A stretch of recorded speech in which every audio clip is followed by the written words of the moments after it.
دیکھیں نا جنت البقیع، وہ والا قبرستان جس میں کوئی دفن ہو جائے تو نبی پاک کی سفارش کا حقدار ہو گیا. وہ والا قبرستان جس کا نام ہی جنت ہے. وہاں نا ایک یہودی اپنے جانور باندھا کرتا تھا. تو سرکار ایک دن اس طرف گئے تو واپس آئے. حضرت عثمان غنی قریب کھڑے تھے. نبی کریم صلی اللہ تعالی علیہ وسلم نے فرمایا عثمان اس جگہ کی طرف ذرا چکر لگانا، جگہ بڑی اچھی ہے. عثمان غنی گئے، جگہ خرید کے واپس آ گئے. حضور نے فرمایا ہوا ہے؟ عرض کی حضور خرید آیا ہوں. فرمایا میں نے تو چکر لگانے کا کہا تھا. کہا یا رسول اللہ آپ نے یہ بھی تو فرمایا تھا جگہ بڑی اچھی ہے. تو جس کو آپ نے اچھا کہہ دیا یہودی کے پاس تو نہیں نہ رہنی چاہیے.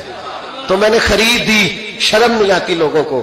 حضرت عثمان کے بارے میں بات کرتے ہیں جس قبرستان میں سیدہ پاک بی بی صاحبہ حضرت فاطمہ الزہرا آرام کر رہی ہے، وہ زمین حضرت عثمان نے تحفہ دی ہے. حیا نہیں آتی بات کرتے؟ شرم نہیں آتی؟ یہ صدقہ سیدہ فاطمہ کا ہی ہے، انہی کے لیے اللہ نے تحفہ دیا اور اس کے پیسے حضرت عثمان غنی نے ادا کیے. پھر اس قبرستان میں سیدہ پاک نے آرام کیا. پھر اسی قبرستان میں عثمان ابن مسعود نے آرام کیا. پھر اسی قبرستان میں حضرت حلیمہ سعدیہ لیٹی ہوئی ہے. اسی قبرستان کے اندر نبی پاک کی زوجہ سیدہ عائشہ آرام کرتی. پھر اسی زمین پر میرے محبوب کے پیارے نواسے امام حسن آرام فرمائے. حضرت عثمان غنی رضی اللہ تعالیٰ عنہ کے بارے میں بات کرتے تیری زبان نہیں کانپتی؟ ان کو بات کرتا ہے جن کے تحفے اہل بیت نبوت نے قبول فرمائے اور وہاں آرام کرنا انہوں نے پسند کیا. اتنا بڑا جرأت مند ہو گیا تو. حضرت سیدنا عثمان غنی رضی اللہ تعالیٰ عنہ سخاوت کی تو کمال کر دیا حضرت عثمان غنی. اور پھر ضرورت سے زیادہ پیسے دے کے وہ کنویں کی بات بڑی معروف ہے، میں نے بس اشارہ کرنا ہے. نبی پاک نے بھی اعلان کیا تو بڑا ہی اعلان کر دیا. فرمایا وہ میٹھے پانی کا کنواں ہے، قبضہ یہودی کا ہے. جو بندہ خرید کر وقف کرے گا نا اسے کیا ملے گا؟ تو حضور نے فرمایا میری جیب میں جنت کی ٹکٹ ہے، میں اسے جنت دے دینی. یہ ہے عرض جنت، یہ طیبہ کی زمین ہے. جنت بھی یہی، مال کے جنت بھی یہی ہے. جنت لے لے مجھ سے، لے لے. حضرت عثمان غنی گئے، اس کو کہا بھائی کنواں میرے ہاتھ بیچ دے. کنویں کی قیمت تھی 500-700 دینار.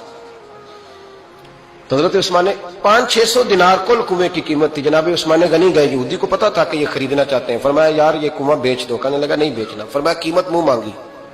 کہنے لگا قیمت میری مرضی کی. کہا تمہاری مرضی کی؟ اپنی اپنی اوقات ہوتی ہے نا قیمت لگانے کی. تمہاری مرضی کی. کہنے لگا میری شرط ہے میں ایک دن کے لیے کنواں دوں گا، ایک دن میں ایک دن آپ. فرمایا یہ بھی منظور ہے. کتنے پیسے؟ اس نے کہا میں 3000 دینار لوں گا. 500-600 کا. حضرت عثمان غنی فرمانے لگے تو نے اپنی اوقات کے مطابق 3000 مانگا ہے، میں 40,000 لے کے آیا تھا. اپنی اوقات کے مطابق مانگا. 40,000 دینار میری جیب میں. یہودی کہنے لگا عثمان تو تاجر ہے، اور عام تاجر نہیں، عالمی سطح کا تاجر ہے. لوگ تیری تجارت کی مثالیں عرب میں دیتے ہیں، پر 500-600 کا کنواں 40,000. فرمانے لگے مسئلہ کنویں کا نہیں، مسئلہ مصطفیٰ کے فرمان کا ہے. وہ جو حضور کا فرمان پورا کرنا ہے نا اس کے لیے 40,000 تھوڑے ہیں. میرے پاس تھے ہی اتنے جو لے کے آیا ہوں. حضرت عثمان نے پیسے چکائے. اس نے کہا ایک دن پانی ملے گا. فرمایا منظور ہے. وہ ایک دن بیچا کرتا تھا پانی. حضرت عثمان نے اعلان کر دیا جو میرا دن ہے نا فری پیو، اپنے بھی پیو بیگانے. حضرت عثمان غنی رضی اللہ تعالیٰ عنہ فرماتے ہیں کہ میں نے پہلے بھی میں بڑا تاجر تھا، لیکن جب سے مصطفیٰ کے نام پر خرچ کرنا شروع کیا پھر کہاں کہاں سے آیا کب. اور بڑی سیانی بات فرماتے ہیں.